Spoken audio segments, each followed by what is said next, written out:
Assalamualaikum warahmatullahi wabarakatuh. Hi everyone, welcome back to my channel Investor Happy.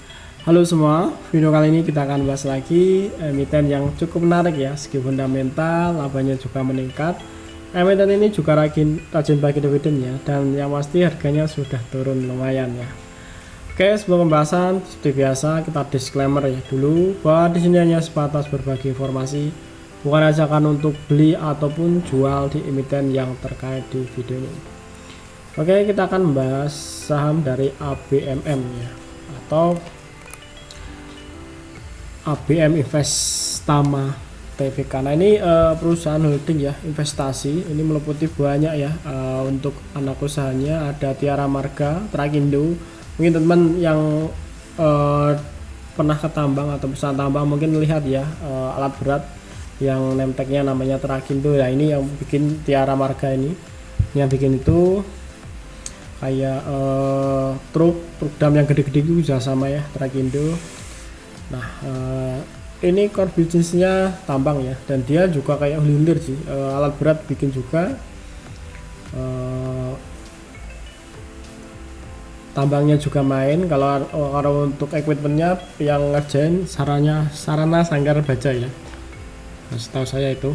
Nah oke, kita lihat ya untuk shareholdernya, pengendali ini Tiara Marga Trakindo ini pengendalinya.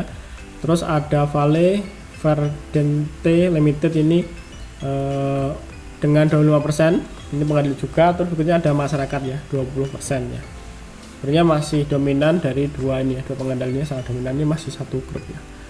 Nah kita lihat untuk shareholdernya juga sudah berkurang guys ya. Dari sebelumnya ini kan Desember naik ya ke 7.000, ini sudah mulai kurang, ini kurang, bahkan ini lebih rendah sebelum harga naik waktu Desember ya. Ini udah mulai berkurang ya, dua kali udah mulai berkurang. Oke, progresnya dulu tuh di 3.750 ya. Ini listing 16 Desember 2001. Oke, kita lihat data-data pendukung kita ya. Nah, kita lihat dulu LK-nya dulu ya, LK-nya dulu.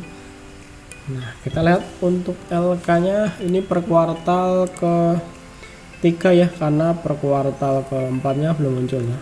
Sampai saat ini belum muncul, baru kuartal ke-3 rilis di 30 November ya 2002. Nah, kita lihat untuk LK-nya ini dari segi aset ya. Segi aset ini juga ada kenaikan ya, dari sebelumnya ini kita lihat di sini bentuknya dolar guys ya, ini dijadikan dalam bentuk dolar. Oke, LK-nya dulu 1 triliun ya, 1 miliar US dollar, ini naik ya ke 1,8 US dollar, artinya ada kenaikan sekitar 800 juta ya US dollar untuk kenaikan dari segi asetnya ya. Nah berikutnya lagi untuk sisi liabilitasnya sendiri, ini ada kenaikan juga ya, dari sebelumnya 679 juta US dollar naik ke 1,3 ya, hampir 100% lah ya kenaikan dari segi liabilitasnya. Jadi untuk ekuitasnya masih sekitar 513 US dollar ya. Ada kenaikan ya sekitar 200 juta US dollar. Oke, untuk laba ruginya kita lihat ya. Dari sisi pendapatan ya, ini sekitar 1T, ini naik ya. Kalau kita bandingkan saya ini naik dari sebelumnya 700 naik ke 1 miliar ya US dollar, artinya ada kenaikan sekitar 300 juta US dollar kenaikannya. Untuk beban pokok juga naik ya, dari sebelumnya 473 naik ke 636.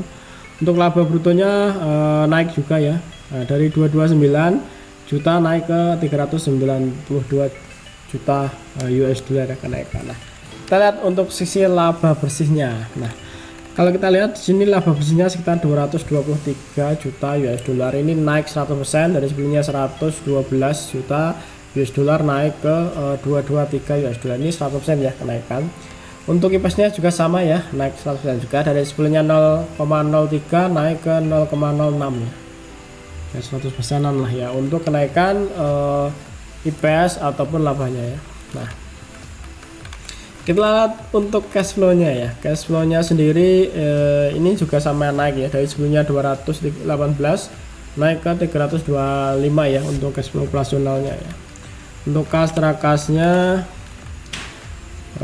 sama ya, ada kenaikan dari 238 naik ke 325. Oke, dari segi fundamental emiten ini ada masalah, nggak ada problem, bahkan untuk segi labanya naik 100% ya.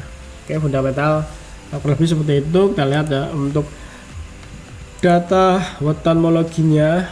Untuk wetonmologinya BBM ini untuk April sekitar 50% ya probabilitas. Kalau kita lihat data dari 2019 artinya sudah 4 tahun ini kecenderungan di April kita masih 50-50 ya, antara naik dan pernah juga turun. Nah, kalau untuk di Mei ini probabilitasnya 75%. Kalau kita tarik selama beberapa bulan atau 12 bulan ini yang paling tinggi memang di bulan Mei ya, kenaikan 3:1 ya, naik 3 kali, turun ya 2019 itu paling turun. Nah, cuma kalau kita lihat di 3 tahun terakhir ini memang di Mei selalu naik ya.